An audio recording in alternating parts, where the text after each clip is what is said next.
Welcome to another edition of the Gridiron Report. I'm Jarret Johnson. I'm joined by the mighty Joe Yeager. Well, mighty Joe, Texas Tech is on a two-game losing streak, 5-3 overall, 3-2 in the Big 12, and what a different feel there is to the season after these two losses. One a blowout loss to Baylor, another one a heartbreaker to TCU in Fort Worth. So where are you right now with the program going into this game against Iowa State? Undefeated Iowa State, highly ranked there in Ames. Well, you got your work cut out for you, to put it mildly. I mean, the Iowa State game coming up looks like one of those where the margin for error is very, very slender. Yeah. I'm not saying Tech has to play a perfect game to win, but they've got to play their best game of the season. Yeah. I think it's safe to say to win that game. Else, it's a three-game losing streak. Yeah. And then it starts looking even worse. And the problem is that, you kind of at one point were penciling in West Virginia as a win. You get them here in Lubbock at some point. And we've got Colorado as well before West Virginia. And Oklahoma State there. And then Oklahoma State there. Everybody knows about Colorado and how hot they are right now and all that skill, position, talent they have. But then you got that West Virginia game that I was talking about that suddenly, I mean, West Virginia is capable of jumping up and beating people. Absolutely. So, I mean, in Oklahoma State always seems to give Texas Tech fits under Gundy. So, I mean, look, there's not a gimme left. Nothing you can really say for sure that Tech is going to be the favorite in any of those games. They got their backs against the wall here. And now they need one win to get to bowl eligibility. That's worth something. So you need that. You need one more win out of those last four to get that. And then if you're going to have any sort of a special season, I mean, you got multiple wins. You got. I mean, I think you can get 3 out of 4 to have people say, "Wow, this is actually a pretty good year." 3 out of 4 with those 4 opponents looks like a mighty tough road to hoe. It does. But that being said, so far, through the first 2 seasons under McGuire, Tech has played its best ball in November. Right. They beat some really good teams in that 2-year stretch where it was like, I don't see how Tech's going to do that, including Iowa State didn't have as good of a season that year. They weren't as good of a team, but including Iowa State and Ames 2 years ago. Right. So, different animal, I get it.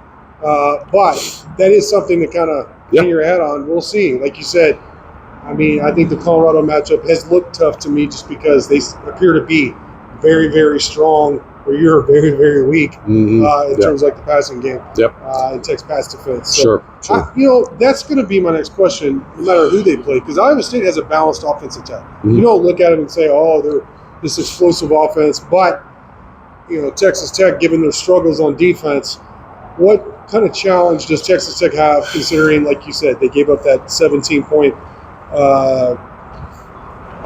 lead to TCU in Fort Worth, and explosive play after explosive play against the Wolverines? Yeah, I mean, the problem with Iowa State for me is they've got 3 backs who are all dang good. I mean, they're all rushing for over 300 yards. I got a name, Carson Hansen, their leading rusher. He hits the hole really, really hard, got a good top-end speed. You better take the right pursuit angle if he gets to the second or third level, or he's taking it a long ways. They got Jalen Jackson, a little scatterbug, scat bug, water bug, whatever you want to call him. About 5'7", 170. Shiftiest back I've seen in college football this year. You're not getting him with one guy down. You got to, as Matt Wells used to say, you get a population to the ball around him, or he's gonna hurt you badly. Another good all-around back, Abu Sama. And then Rocco Beck, the quarterback, can run as well. So you're talking about really a 4-prong running attack from these guys. Now, so you say, all right, well, we load up against the run to stop these guys.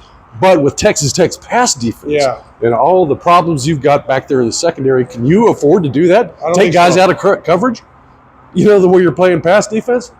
So, I mean, you're truly picking your poison there, and you just don't have, in the back end, a whole lot of tools you can go to, a lot of weapons. And plus, you're so banged up at this point, who knows who's even going to be available? I mean, it's like a shoulder injury epidemic back there. So, man, Tim DeRuyter is, boy, he's got to be working overtime right now and sweating bullets because this it looks pretty rough. It really does. Yeah, and that's what makes Iowa State so effective to me on offense is that they are so balanced. You can't, like Texas Tech has had some success, believe it or not, on defense this year by A, forcing turnovers, which always helps, but B, being able to shut down, like say Arizona State's rushing attack. They were able to shut that down and make Arizona State one-dimensional, and I think that was a big reason why Tech won that game. Sure. Cincinnati, same thing, kind of slowed down the running game. Now Cincinnati torched you for, it seemed like 400 and something yards passing, but you did enough. You got enough turnovers, all that, did enough on offense as well to win that game. So Iowa State, like you said, pick your poison, and I think it's going to be, without heavily winning the turnover battle, it seems like it's going to be very difficult for Tech's defense in Ames Saturday. On the other side of the ball, I mean, Baron Morton was hurt at the end of the first half against TCU, didn't play in the second half. Sounds like he's going to be able to go. McGuire said there was all the x-rays and MRI, all that stuff was negative. It's his non-throwing shoulder. There's a good chance he'll be able to go. He's listed as questionable, so we don't know that for a fact. But whoever lines up at quarterback, man, that's really where Iowa State is so strong. I mean, don't get me wrong, I like the balance of their offense, but their defense right now, I mean, you look at the numbers, it's hard to believe that they've put up those kind of numbers. I don't care who you're playing, what your schedule is. Their defense is very impressive this year. Yeah, and in particular, that pass defense. Yeah. Nobody has thrown the ball on them. Right. I mean, they are number one in the country in pass defense efficiency. Number one. It's got to be the opposite for Texas Tech. Exactly. Last, at least that's right. Yeah, I think you're pretty close to it. So yeah, and then on factored into that, I believe they've got something like 12 picks on the year as well. A huge number. Yep. So I mean, how do you find any offensive balance against a defense that defends the pass that well? I mean, if you can't get anything going through the air, that means you got to go with your ground attack, which fortunately Tech can do that. Yeah. But can Texas Tech punch it in? I think that if Tech runs the ball, they can move it up and down the field with Brooks and Jacoby Williams probably. But then can you punch it in? That's the question mark. If you have to be one-dimensional, because whoever your quarterback is, whether it's a sort of a sore Baron Morton or a very, very young Will Hammond, I'm not sure that you can really throw the ball. So, I mean, if you have to lean on that ground game, you have to get it in once you get down there.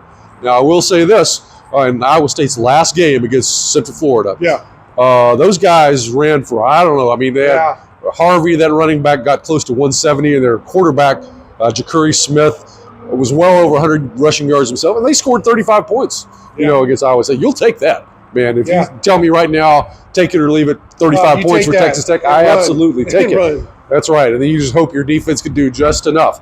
So, but now they've had a bye week, and so what they've been doing is focusing on that run defense. Yeah. Because that's what they're expecting Tech to do, and that's how they almost lost that game last week, was not defending the run well enough. So, it's going to be a kind of a scary proposition.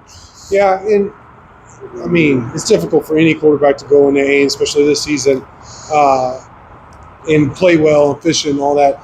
I think it'd be a lot asking Will Hammond, a true freshman, to make his first start against this Iowa State team in Ames.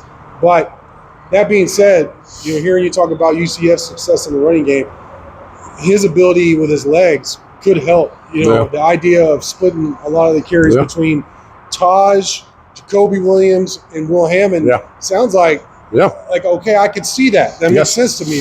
But because if Barron's playing, you're not running. Absolutely not. Shoulder and all that, So that's one less thing Iowa State has to worry about. So it might actually schematically be better with Will Hammond, despite him having never made a start at the collegiate level and being a true freshman. It's just something to think about. And I wonder if Cameron Brown, who we haven't really we haven't seen a lot from or heard a lot about Cameron Brown, and maybe he gets more of a look, or Wildcat with Jalen Conyers, that kind of thing.